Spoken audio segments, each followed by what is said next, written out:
All right, we're live. Let me get behind the camera. Hello, everybody, and welcome to the 136th episode of the Closer Club. Today, we're doing something we've actually never done on the Closer Club, which is it's only me today. We had a guest this week. They had to reschedule. The show must go on, and I'm going to share with you on the 136th episode of the Closer Club what are the top common denominators among the super successful. So we've done 135 episodes so far. We've had over $11 billion of combined net worth among all the guests. And one of the most common questions I get from people is, what is it? What do they have that's different, etc.?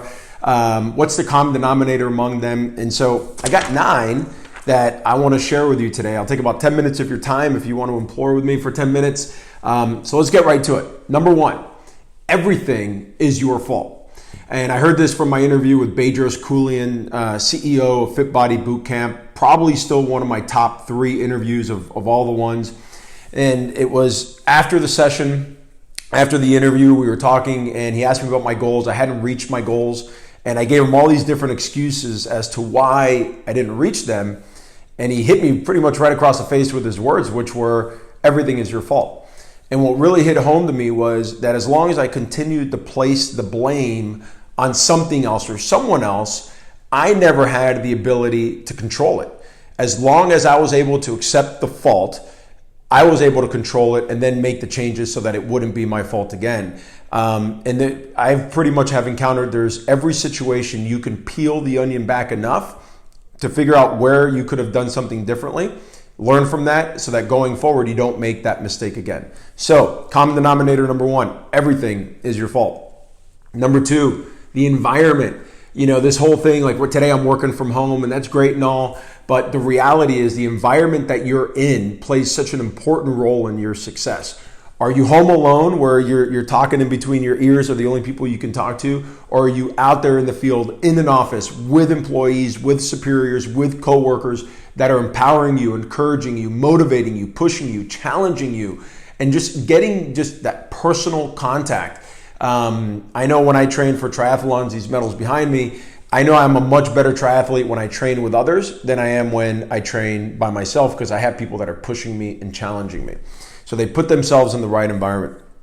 Number 3, inner motivation. Now on camera, you don't see this, but behind the camera, I have a picture of my wife and my kids and my family and my parents and all that. And I will tell you that we have been here now 14 months in Texas. And in the middle of the pandemic, moved halfway across the country, picked up my family, my kids, pulled them away from their schools, their jobs, etc. There's absolutely no way in heck I am going to fail. Because if I fail, I let them down. That is my inner motivation, that even when I don't want to get out of bed in the morning, there is something bigger than me that drives me to want to be successful. All of them, everybody that I've had on the show has an inner motivation bigger than the goal itself that drives them to want to get out of bed even when they don't want to. Number 4, how? Nobody just trips on success. They all have a plan on how they're going to be successful. And one of the reasons I have these race medals behind me is because you don't show that the top ones, and I don't know how you're going to see it, but they're sorted from distance, half Ironmans to Olympic distance to half marathons, etc. You don't show up to a half Ironman and just expect to complete it. You have to put in time and knowing how to swim 1.2 miles and panicking in the water and how to overcome that, to biking, to going off the bike into the run, to eating while you're training and while you're racing. It takes time and it takes practice. There is a goal, there's a how on how we're going to accomplish our race. Same thing in business. You just don't wake up and sell $10 million worth of real estate or $20 million worth of real estate. There is a plan in place, and the super successful have that plan in place. Number 5, they dream big. They dream so big that people actually think they're crazy.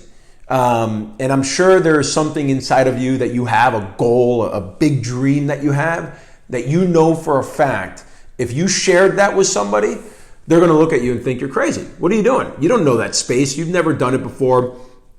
People have failed at it, etc.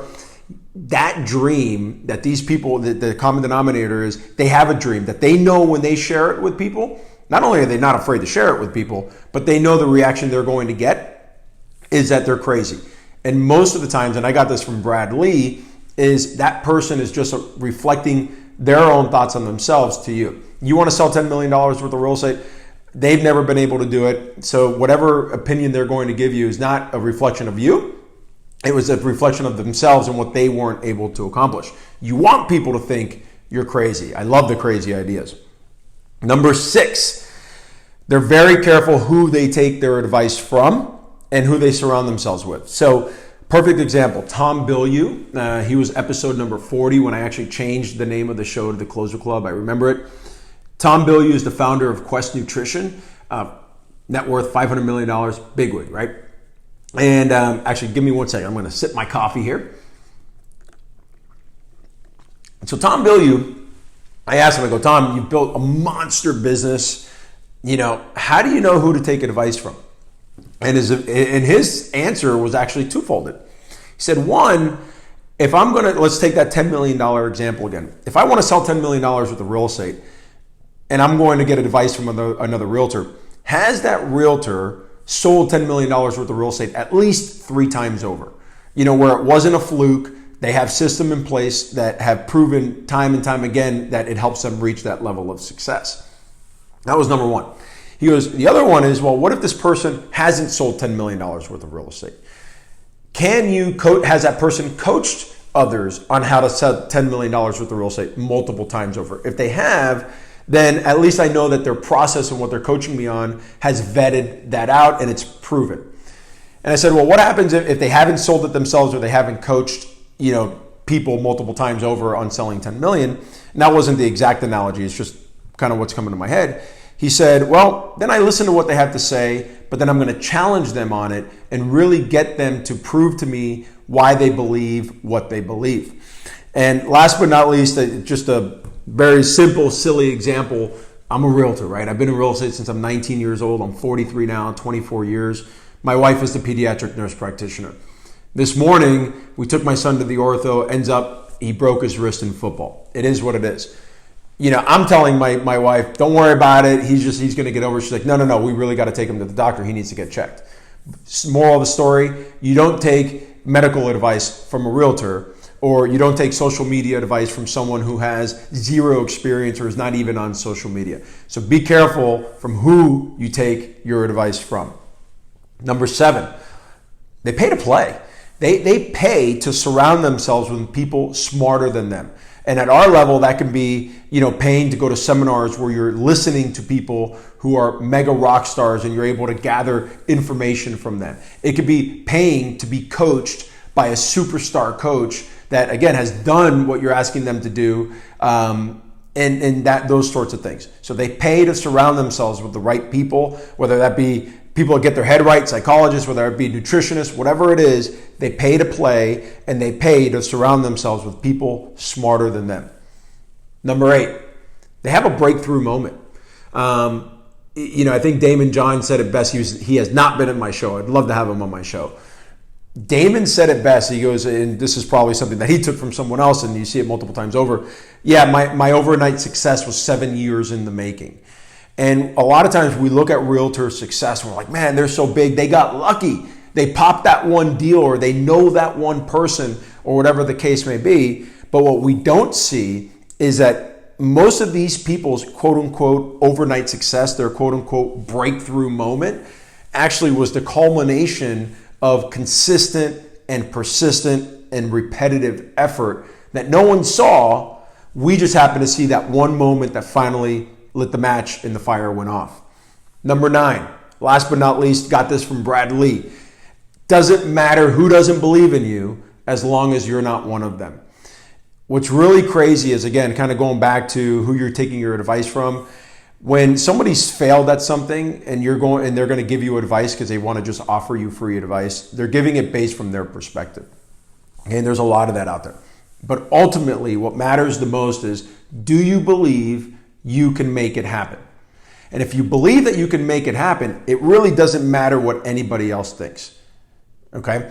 And ultimately, these people had doubters. All of these super successful had doubters that they could be the biggest developers in the world, or they could be world champion CrossFit triathletes, or they could be the mayor of Miami. Whatever it is, people doubted that could ever happen. But ultimately what they had inside of them was the belief that no matter what anybody else thought, they knew they could do it. And that doesn't mean that you don't have moments of self-doubt. God knows when I moved to Texas initially, I was like, oh my God, what did I do? Because I loved my brokerage, right? I still do, they're great. But ultimately, you have those moments and you're going to have them. The question is, do you have them for a minute and then you just keep going right back to where you were, or do they last forever? And ultimately, everybody has self-doubt. But the super entrepreneurs, the super athletes, the top of their game in any field, have those moments of self-doubt. They're able to bounce out of it and keep believing in themselves and moving their ball forward. So that's what I got. Those were my 9. I actually thought of a 10th one this morning on my run. I didn't pull out my phone to write it down, which I typically do. And guess what happened? I forgot. So lesson learned. If I remember what number 10 is, I'll put it in the chat. And again, I hope you guys continue to tune in. We're 136 episodes in. Starting next week, we're bringing it right back with more cool guests. I'm going to start traveling soon too and get some people on. Types of industries I've never had on. So I'm really looking forward to it, and appreciate the support. Over 3 million views and downloads so far, 135 episodes. Well, I guess 136 now. Really didn't add much of that net worth package or total. But thanks. I appreciate you guys. I appreciate the support. And again, everything is your fault. Make sure you're in the right environment. Have that inner motivation. Have a plan, that how. Dream so big that everyone thinks you're crazy. Be very careful who you're taking your advice from. Pay to play and surround yourself, or have the coaches that are going to help take you to the promised land. Understand that your breakthrough moment is going to come from persistent, consistent, and repetitive action. And last but not least, believe in yourself. Doesn't matter what anybody else thinks. As long as you do, nothing else matters. All right, that's episode 136. I have no idea how long that took, but I hope you guys enjoyed it. If you do, share it, please, because I think people can learn from it. Take care. I'm going to go around and turn off the camera. And if I was going to answer my own question about a book, TED Talk, or podcast recommendation, if you have not seen the TED Talk from a guy named Sean Achor, Achor, on happiness, it is an absolute game changer. 12 minutes. It is absolutely hilarious, and very, very true if you were to do what he says.